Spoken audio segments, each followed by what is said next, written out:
Hola, ¿qué tal? Muchas gracias por esta entrevista. Soy el doctor Michel Ruiz Suárez. Actualmente soy médico adscrito del Servicio de Reconstrucción Articular de Hombro y Codo del Instituto Nacional de Rehabilitación.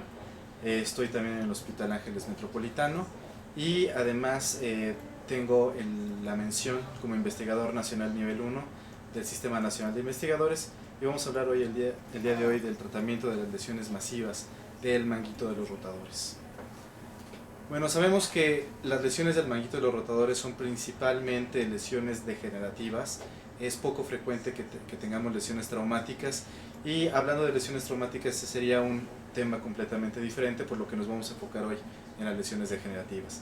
Se da principalmente en personas mayores de 50 años, aunque se ha visto que esta lesión va aumentando de acuerdo a la edad de todas las personas. Hay algunos estudios epidemiológicos que han demostrado que inclusive los pacientes o las personas mayores de 65 años pueden llegar a tener el 50% de frecuencia de lesión de este tipo de tendones. Sin embargo, no todos tienen síntomas y por lo tanto no todos requieren tratamiento ni conservador ni quirúrgico, ya que se ha calculado que aproximadamente el 2% requerirá de un tratamiento extra. Se han propuesto muchos mecanismos que pueden explicar la génesis de esta lesión. Seguramente el más conocido por todos nosotros es la teoría del pinzamiento extrínseco, que nos hablaba que la morfología del acromion podía influir directamente en un pinzamiento del tendón del supra o del infraespinoso, también un pinzamiento del ligamento coracocromial directamente sobre el tendón del manguito de los rotadores, y con el tiempo esto ir debilitando el tendón hasta provocar una ruptura completa. Sin embargo, con el tiempo hemos ido investigando cada vez más en la ciencia básica de esta patología, y una de las primeras teorías que se propusieron fue de la teoría de sobreuso, que suena muy bien, sin embargo no explicaba del todo desde el punto de vista biológico ni químico cuál era el desarrollo de esta lesión. Actualmente una de las teorías que más auge tiene es la presencia de metaloproteinasas. Sabemos que hay una gran cantidad de metaloproteinasas en el cuerpo, y la presencia en sí misma no es patológica. Sabemos que el cuerpo humano debe tener una homeostasis, por lo tanto debe haber siempre un equilibrio entre la presencia de metaloproteasas y el inhibidor específico para cada una de ellas. Sin embargo, en algunas personas, por alguna razón, existió un desequilibrio, empieza a predominar con mayor gravedad la presencia de metaloproteasas, hay una menor cantidad de inhibidor, y esto empieza a causar una degeneración de colágena que va a desembocar en una ruptura completa del tendón. También se ha propuesto la apoptosis del manguito de los rotadores. Hay algunos estudios que proponen que como parte de la homeostasis de los tendones puede haber hasta un 12% de apoptosis en los tendones. Sin embargo, una vez que se presenta la ruptura, la apoptosis puede ir aumentando en frecuencia hasta un 34, un 36%, que sabemos que si cada vez hay una mayor muerte celular, no nada más es que haya una menor cantidad de células viables, sino que estas células viables no van a producir la matriz extracelular necesaria para que sean viables, y esto se vuelve un círculo vicioso y la lesión cada vez es peor. Y también el envejecimiento y algunas alteraciones vasculares que pueden generar alteraciones metabólicas, y esto también dar como resultado la alteración propia tanto en la fisiología como en la biomecánica del tendón. Pero ahora vamos a hablar qué es una lesión masiva. Desde hace mucho tiempo De Orio y Cofield en la clínica Mayo definieron una lesión masiva del manguito de los rotadores como toda aquella lesión que involucraba un diámetro antero-posterior mayor a 5 centímetros. Esto quiere decir que involucraba al menos parte del subescapular y todo el supraespinoso en el caso de las lesiones anterosuperiores, y todo el supraespinoso y parte del infraespinoso en el caso de las lesiones posterosuperiores.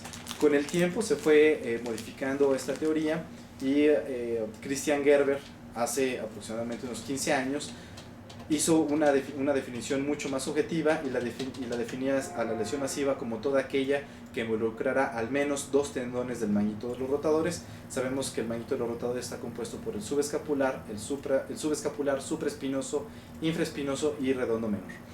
De las lesiones masivas puede haber dos variantes: la anterosuperior, que como comentaba involucra una ruptura del subescapular y del supraespinoso, y la variante posterior-superior, que involucra el supraespinoso y el infraespinoso. Y algo en el que hacemos siempre un gran hincapié es que una lesión masiva no es igual a una lesión irreparable. Una lesión irreparable, por definición, no es una lesión masiva, y viceversa. Una lesión masiva, por definición, no es irreparable. La lesión masiva, como comentamos, es simplemente que involucre dos tendones. Es nada más una descripción de cuántos tendones, pero la irreparabilidad del manguito de los rotadores o de los tendones tiene más bien que ver con el grado de infiltración grasa que tiene cada uno de estos músculos, y también por el grado de migración cefálica que puede tener el húmero proximal hacia el acromio. Hay que evaluar una cantidad importante de factores en los pacientes que tienen lesiones masivas para saber cuál es el tratamiento que les podemos proponer. Hay que tomar en consideración la edad. Es muy importante la edad de un paciente al momento de considerar el tratamiento. Las comorbilidades. No es lo mismo un paciente que sea un paciente sano, además de tener la lesión del manguito de los rotadores, aquellos pacientes que tengan alteraciones tiroideas, que tengan diabetes mellitus, aunque esté en control. Todas estas enfermedades metabólicas van a redundar en el pronóstico del tratamiento. El tabaquismo se ha propuesto también como un factor de riesgo, aunque en humanos no hay un estudio que lo haya confirmado al 100%. La mayor parte de los estudios son en modelos animales, en modelos murinos. Sin embargo, sabemos de manera intuitiva que el tabaquismo puede influir de manera negativa en la génesis y en la evolución de este tipo de lesiones. También algunos pacientes que tienen uso de esteroides, como pueden ser todos aquellos pacientes que tienen artritis inflamatorias, o los pacientes que como parte de su tratamiento han tenido infiltraciones locales con esteroide, pueden tener también alguna diferencia en el comportamiento de su patología. Es importante tener las características de la lesión con respecto a la degeneración, al tamaño de la lesión y la cronicidad de las mismas, y finalmente el estado de salud general, que esto nos habla qué es lo que podemos esperar como resultado del tratamiento. Como manejo inicial siempre proponemos o debemos proponer a nuestros pacientes el tratamiento conservador. Nosotros proponemos un fortalecimiento o una reeducación del deltoides anterior. Esto fue descrito hace algunos años y publicado por el Dr. Ofer Levy en Reading, en el Reino Unido, y lo que propone el Dr. Levy es iniciar con una reeducación y fortalecimiento del deltoides anterior, inicialmente el decúbito supino, empezando a hacer ejercicio primero venciendo la gravedad, y posteriormente, una vez que se vence la gravedad, se puede ir aumentando el peso. Una vez que se llega al menos a tener un fortalecimiento de 500 gramos en la posición en decúbito, se va inclinando de manera que se vaya incorporando un poco el efecto de la gravedad, y esto puede ayudar de manera muy importante a los pacientes que tienen lesiones masivas, que la función no es del todo adecuada para las actividades de la vida diaria.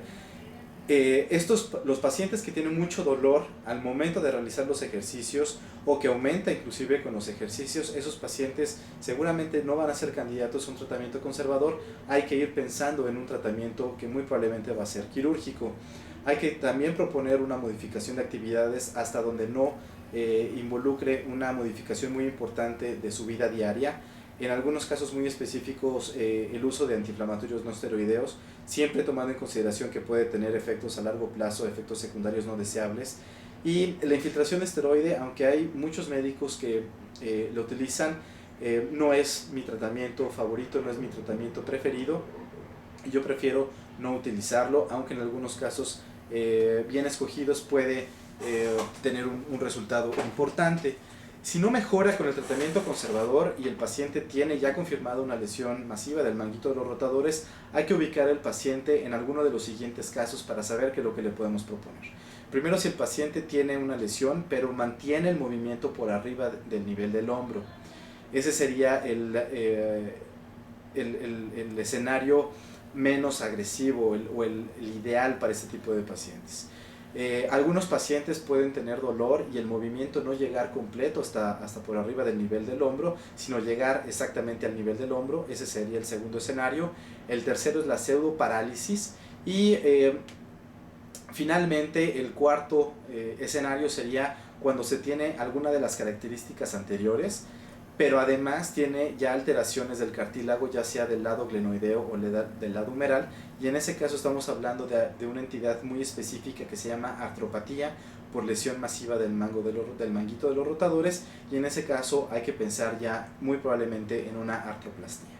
En los pacientes que tienen movimiento por arriba del hombro, es decir, todos aquellos pacientes que tienen al menos una flexión de 120 grados y la rotación externa es normal o prácticamente normal, bueno, en esos pacientes lo más indicado es ofrecerles un desbridamiento artroscópico o puede ser un desbridamiento abierto también de la articulación.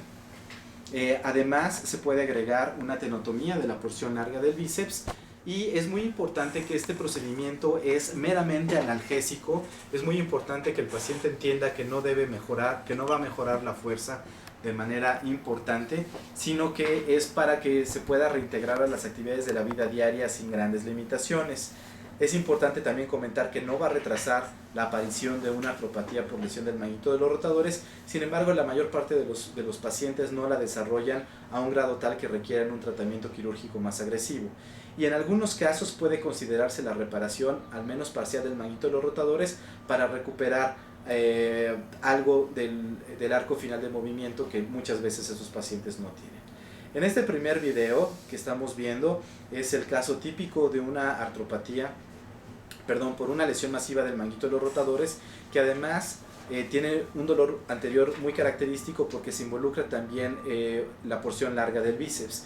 En estos casos hacemos un desbridamiento artroscópico. En este caso estamos viendo la presencia de la lesión masiva. Hay algún grado de daño condral en la glenoides y en el húmero, aquí lo estamos señalando con nuestro punzón. Sin embargo, no es tan importante el daño condral como para pensar en un reemplazo articular. Simplemente con un buen desbridamiento artroscópico sería más que suficiente.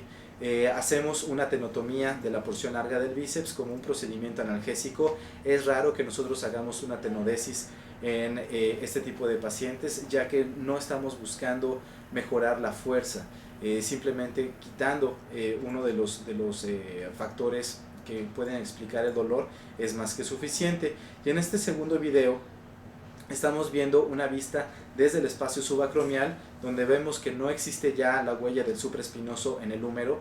Vemos a nuestro lado izquierdo el borde más lateral del tendón del manguito de los rotadores, que llega prácticamente al borde glenoideo.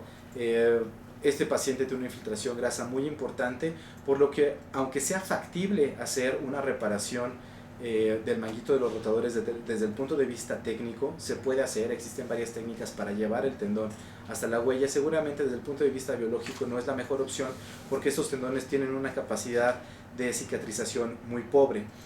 En este siguiente video estamos viendo algunos otros procedimientos que hacemos aunados a la tenotomía de la porción larga del bíceps, como puede ser un desbridamiento subacromial que incluya una acromioplastia.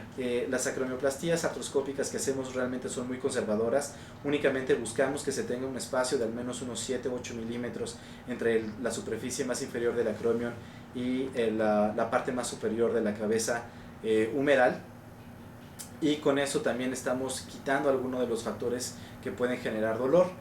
Y en este video finalmente estamos demostrando el último procedimiento que hacemos, que es una resección fraccionada del extremo más distal de la clavícula. Es una variante del procedimiento de Mumford. Únicamente quitamos el extremo más distal, aproximadamente 6 a 7 milímetros de la clavícula, de manera que no haya un contacto directo de la clavícula con el acromion, y simplemente con que nosotros veamos que tenemos un espacio suficiente para pasar un instrumento artroscópico, con eso consideramos suficiente el procedimiento y no vamos más allá. Vemos que realmente el procedimiento es muy conservador, se hace un sacrificio muy pequeño de hueso y tratamos de hacer el procedimiento lo menos invasivo posible para tener los mejores resultados. El segundo escenario, en aquellos pacientes que tienen lesión masiva del manguito de los rotadores pero conservan el movimiento al menos a nivel del hombro, bueno, hay que intentar hacer una reparación del manguito de los rotadores, que se puede hacer abierta, mini abierta o mini open, o artroscópica. La abierta se ha visto sobre todo en las lesiones masivas que puede tener un mejor potencial de cicatrización, aunque los procedimientos mini abiertos y artroscópicos pueden tener una recuperación funcional ligeramente más rápida. Se puede hacer también una reparación parcial. Esto es simplemente llevar los bordes tanto anterior o posterior del manguito de los rotadores por arriba del ecuador de la cabeza humeral. Esto con una técnica ya descrita por Burkhardt hace varios años, que es la convergencia de márgenes, simplemente para conservar este movimiento. Y aquí estoy poniendo la referencia a un artículo que publicamos en el servicio hace algunos meses en colaboración con la Universidad de Rush y el Hospital de Cirugía Especial de Nueva York, donde hicimos el intento de utilizar un parche de aumento sintético, además de ser la reparación del manguito de los rotadores, y vimos que puede ser un intento para tratar de lograr una mayor cicatrización y tener un constructo mayor. Realmente es muy temprano y el número de casos no fue suficiente para poder determinar de manera contundente que este vaya a ser uno de los tratamientos indicados en el futuro, pero bueno, estamos trabajando en ese sentido y creemos que puede ser una de las opciones. Seguramente si involucramos, además de estos parches, mejorar la biología, como modificar la expresión de interleucinas, tener la capacidad de sembrar tenocitos que expresen matriz extracelular y poder modificar el ambiente, podemos tener mejores resultados. Existen también algunos otros procedimientos, como pueden ser el deslizamiento del intervalo anterior y posterior para lograr las reparaciones parciales. Realmente no lo hacemos nosotros, y algunas modificaciones de la reparación, como puede ser la reparación en una fila, doble fila o equivalentes transóseos de los puntos del tendón para lograr llevarlo al hueso. Existen algunos otros procedimientos descritos, como pueden ser transferencias musculares y tendinosas. Algunos autores han propuesto el colgajo de deltoides para cubrir el manguito de los rotadores. Nosotros no lo hacemos, no tenemos experiencia al respecto. Y algunas otras alternativas, como puede ser la transferencia del redondo menor o del trapecio, tampoco tenemos experiencia al respecto. De lo que sí tenemos experiencia es hacer transferencias del dorsal ancho. En el caso de las lesiones posterior-superiores, es importante mencionar que los pacientes deben tener al menos una flexión de 90 grados y lo único que no tienen es rotación externa. Este procedimiento es únicamente dirigido para mejorar la rotación externa, que como sabemos es importante para realizar las actividades de la vida diaria. Y hacemos transferencias de pectoral mayor en las lesiones en las cuales no tenemos un pectoral un subescapular competente, que tenemos limitación para la rotación interna. Sin embargo, no hay un grado de inestabilidad importante, y en esos casos definitivamente sí tenemos la opción de hacer una transferencia del pectoral mayor. El tercer escenario es aquellos pacientes que tienen una pseudoparálisis. La pseudoparálisis la definimos como la incapacidad para elevar el hombro más allá del horizontal. Sin embargo, desde el punto de vista práctico, estos pacientes no pueden llevar una elevación más allá de 45 grados. Sin embargo, nosotros estamos aquí en el instituto haciendo una modificación al momento de hacer la exploración. Colocamos al paciente en decúbito supino, y los pacientes que tienen una pseudoparálisis son capaces de recuperar el movimiento, y esto nos ayuda a hacer la diferencia, el diagnóstico diferencial con una capsulitis adhesiva, que aquellos pacientes no son capaces de recuperar el movimiento ni siquiera en decúbito supino. Además, este tipo de pacientes tienen una subluxación estática de la cabeza humeral, es decir, prácticamente ya está en contacto la cabeza humeral con la superficie inferior del acromion, y estos pacientes sin lugar a dudas son candidatos a prótesis reversa de hombro, prácticamente podría decir sin tomar en consideración el grado de daño condral, ya que aunque no hubiera un daño condral muy importante, si no hacemos esta modificación biomecánica con la prótesis, no van a ser capaces de recuperar la función. Y aquí estamos viendo un ejemplo de un paciente que tiene pseudoparálisis. Este es el clásico ejemplo de la paciente que, si le pedimos hacer una elevación en posición de pie, que es el caso del hombro derecho, no puede llevarla más allá de 45 grados, como es el caso del hombro derecho. El hombro izquierdo podemos ver que lo puede realizar sin ninguna dificultad. Y a este mismo paciente lo colocamos en decúbito supino, y al eliminar el efecto de la gravedad, a lo mejor ayudándole un poquito, pero es capaz de recuperar gran parte de ese movimiento. Vemos que puede llevarlo prácticamente a los 120, 150 grados de flexión en posición en decúbito, y esto nos ayuda a hacer el diagnóstico diferencial con una capsulitis adhesiva. Los pacientes con capsulitis no la podrían recuperar ni siquiera en decúbito. Y finalmente, el cuarto escenario son aquellos pacientes que tienen una lesión del manguito de los rotadores y también tienen un daño condral, ya sea en la superficie glenoidea humeral o ambas, que son aquellos pacientes que tienen artropatía por lesión del manguito de los rotadores.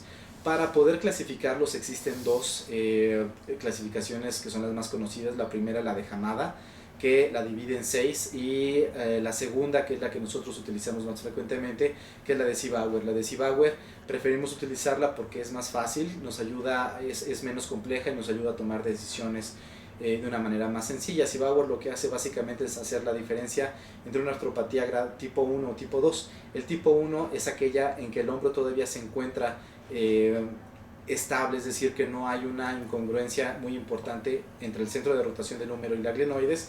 En el tipo 2 ya existe una incongruencia en los centros de rotaciones humeral y glenoideo. En el tipo A, o la diferencia entre la A y la B, es que en la A no existe medialización del húmero, ya sea tipo 1 o tipo 2, y en la B, ya sea 1 o 2, sí existe una medialización del húmero. En aquellos pacientes que tienen artropatía por lesión del manguito de los rotadores, pero aún conservan cierto movimiento al nivel de horizontal o más allá de este, que no realmente llegan a 110, 120 grados, en estos pacientes podemos ofrecerles una hemiartroplastia como un procedimiento analgésico. Y además de la hemiartroplastia, utilizamos una modificación a la cabeza humeral con una extensión lateral. Esto nos ayuda a que con la abducción existe una mayor congruencia entre la cabeza humeral y el acromion y no existe pinzamiento. Desde el punto de vista teórico esto ayudaría a mejorar el movimiento y en la práctica vemos que sí lo hace. En los pacientes que tienen artropatía por lesión del manguito de los rotadores está contraindicada hacer una artroplastia total, está contraindicada poner un componente glenoideo, por lo único que hacemos es quitar los restos de cartílago del lado glenoideo que nos pueden todavía estar generando algo de dolor residual después de la cirugía. Como comentaba, además, algunos de estos pacientes pueden ser candidatos también a algunas transferencias tendinosas. No es del todo infrecuente que hagamos, sobre todo, transferencias del pectoral mayor. Pero aquellos pacientes que tienen artropatía por lesión del manguito de los rotadores y pseudoparálisis, como comentaba anteriormente, son los candidatos idóneos para una artroplastia reversa de hombro. Esta artroplastia de reversa lo que hace es modificar completamente la biomecánica del hombro, lo que hace es medializar el centro de rotación y ponerlo en la base de la glenoides. Se llama reversa porque el lado de la glenósfera se encuentra en el lado glenoideo y existe en el lado humeral un receptáculo, por lo cual sería lo contrario a lo que se encuentra en la anatomía normal. Este es un tipo de prótesis semi-restringida, por lo que hay que tener cuidado en hacer un muy buen balance de tejidos blandos al momento de colocarla, y la gran ventaja de esta prótesis es lo que recupera el brazo de palanca del músculo deltoides, que como sabemos es el principal motor del hombro, y recuperamos una función de manera muy importante. Hasta el momento existen grandes reportes ya de los primeros ensayos con prótesis reversa, y vemos que mejora de manera muy importante la abducción y la flexión del hombro, prácticamente normal. Lo que no mejora es la rotación externa, y ha habido una gran cantidad de modificaciones en los diseños para tratar de modificar la rotación externa, que como habíamos mencionado anteriormente es importante para las actividades de la vida diaria. Este es el ejemplo de una paciente en el cual le colocamos una prótesis reversa. Tenía una pseudoparálisis. Vemos que se recupera prácticamente la flexión normal, vemos que la abducción también prácticamente es normal. A lo mejor la rotación externa está ligeramente limitada, en este caso el hombro operado es el hombro derecho. Sin embargo, al momento que veamos cómo realiza la rotación externa, vemos que sí va a estar con cierto grado de limitación. Vemos aquí que el lado derecho sí tiene una limitación importante para la rotación externa. Sin embargo, es lo suficiente como para poder estar integrada a las actividades de la vida diaria. Para la rotación interna tampoco la logran de manera normal, sin embargo la tienen lo suficientemente conservada para poder realizar las actividades de la vida diaria y de aseo personal prácticamente sin ninguna limitación. Y siempre hago énfasis en esta diapositiva en conocer la historia natural de la función del hombro. No le podemos ofrecer a un paciente algo que no puede lograr desde el punto de vista biológico. Como parte del envejecimiento, tanto los sujetos masculinos como femeninos va a ir disminuyendo de manera normal su función. Entonces no podemos ofrecerle que van a estar como si tuvieran 20 años, porque ese desafortunadamente en este momento es el proceso normal de envejecimiento. Y aquí estoy colocando en esta diapositiva algo que se llama el score de Constant normalizado. Esto quiere decir que el score de Constant, que como sabemos es uno de los puntajes y las escalas más frecuentemente utilizadas para valorar la función del hombro, que va del 0 al 100. Con el tiempo, bueno, más bien de acuerdo a la edad, de acuerdo al género y de acuerdo al lado, puede que el valor normal no llegue al 100 y tenemos que ir apuntándole al menos a ese valor normal, o al menos tener un 80-90% para la edad, el género y el lado afectado, y con eso sabemos que va a estar realmente recuperando su función para la vida diaria. Siempre hacemos mucho énfasis en platicar con nuestros pacientes antes de cualquier tratamiento para saber cuáles son las expectativas de los pacientes con respecto a lo que nosotros les podemos ofrecer. Siempre, para tener un éxito terapéutico, debemos tener primero un paciente con expectativas realistas. Es difícil que una persona de 80 años regrese a ser un beisbolista profesional. Primero, es difícil lograr un contrato, y en segundo, bueno, sería difícil que pudiera lograr la función. Un paciente que esté dispuesto a seguir indicaciones.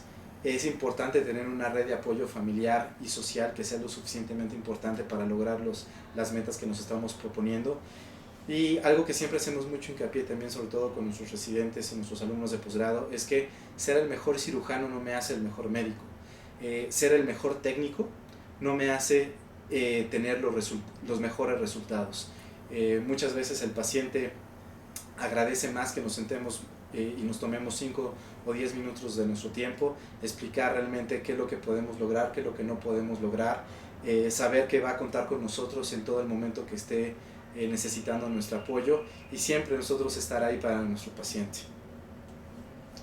Y pues con esto me despido. Muchas gracias por esta oportunidad, y espero que no sea la última, sino que sea la primera de muchas. Gracias.